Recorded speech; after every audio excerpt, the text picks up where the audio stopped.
मीना, बहुत बड़ी खुशखबरी है। अपनी निधि की सगाई हो गई है। जीजी का अभी अभी फ़ोन आया है। बहुत खुश हो रही थी। बड़ा ही अच्छा रिश्ता मिला है। अपने से ऊपर खानदान वालों के साथ सगाई हुई है। निधि के लिए वे कब से रिश्ता तलाश कर रहे थे। अब जाकर बात पक्की हो गई है। रजत बाबू बड़े ही खुश थे। आखिर उनकी बहन की बेटी का रिश्ता तय हो गया।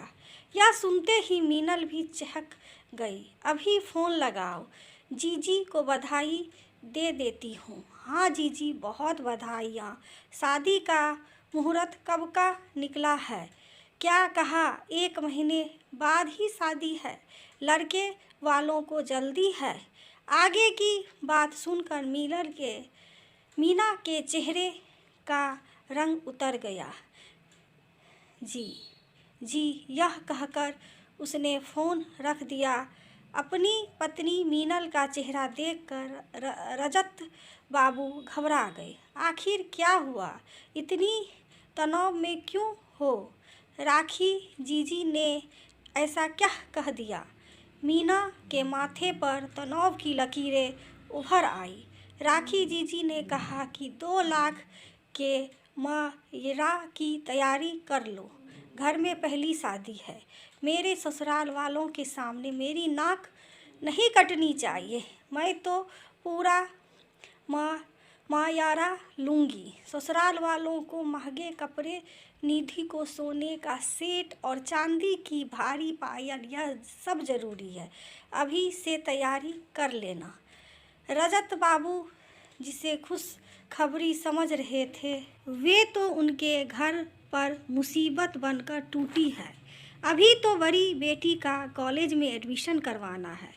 छोटी की स्कूल के लिए नई किताबें, बैग और सामान लेना है।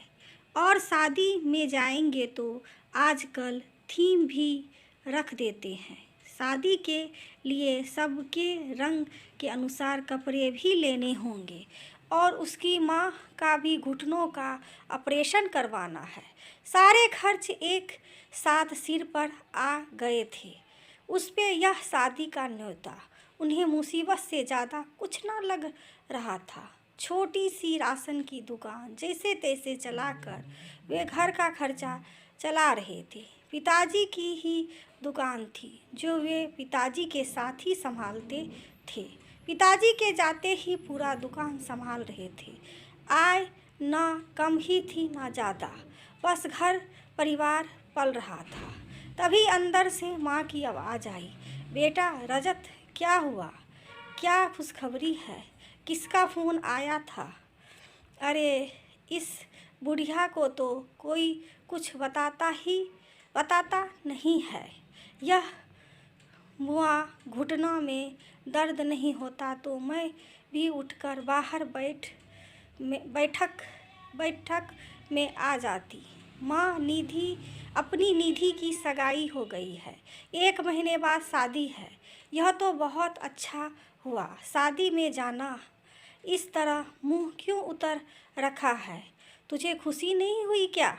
माँ, मुझे बहुत खुशी हुई है, लेकिन माँ, जीजी तो 2 लाख का मायारा देने को कह रही है।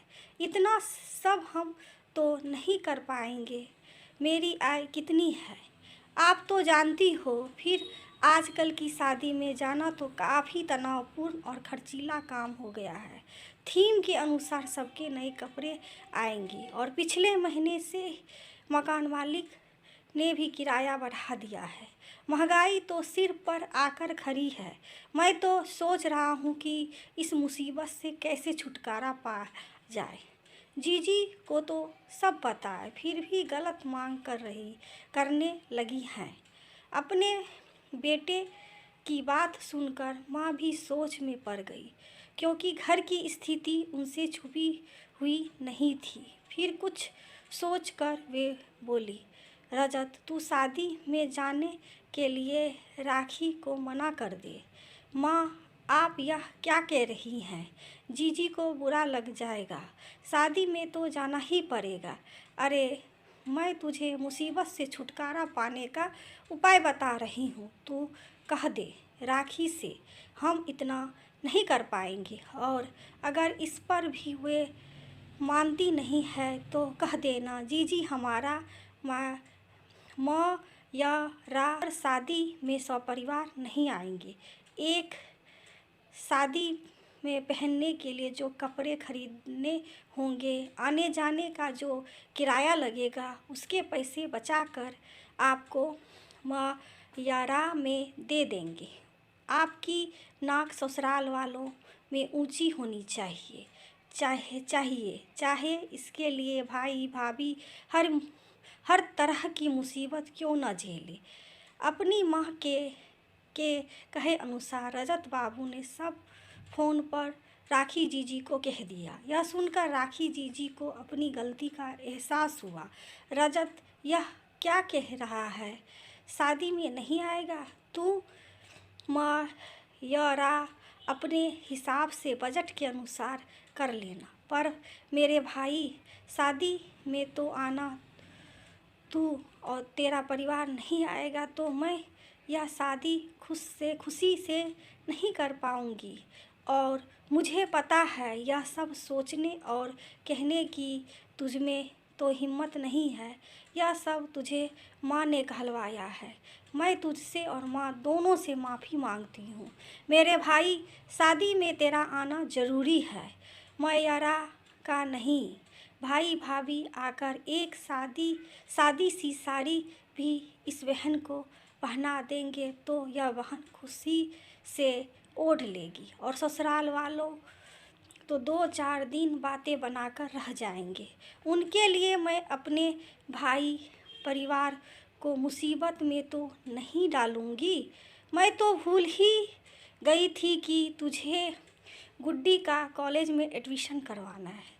वहाँ तो भारी भरकम फीस लगेगी, और छोटी के स्कूल की भी तो फीस भरनी होगी। तूने अभी थोड़े दिन पहले ही बताया था, पर मैं ही भूल गई थी। मेरे भाई, हम दोनों के बीच प्यार का रिश्ता रहना चाहिए। लेन देन से तो ये रिश्ता मुसीबत ही लगता है। रजत का चेहरा खुशी से खिल गया। माँ की समझदारी से उसे अनचाही मुसीबत से छुटकारा मिल गया। शादी में मायरा के लिए उसने अपने हिसाब से कपड़े खरीदे, और माँ ने अपनी सोने की चेन निधि के लिए दे दी। हंसी खुशी वे सपरिवार शादी में जाकर आया। दोस्तों, ये कहानी आप सभी को कैसे लगी? यदि अच्छी लगी हो तो लाइक करिए, सब्सक्राइब करिए दोस्तों, शेयर करिए। वीडियो देखने के लिए आप सभी दोस्तों का धन्यवाद। थैंक यू दोस्तों।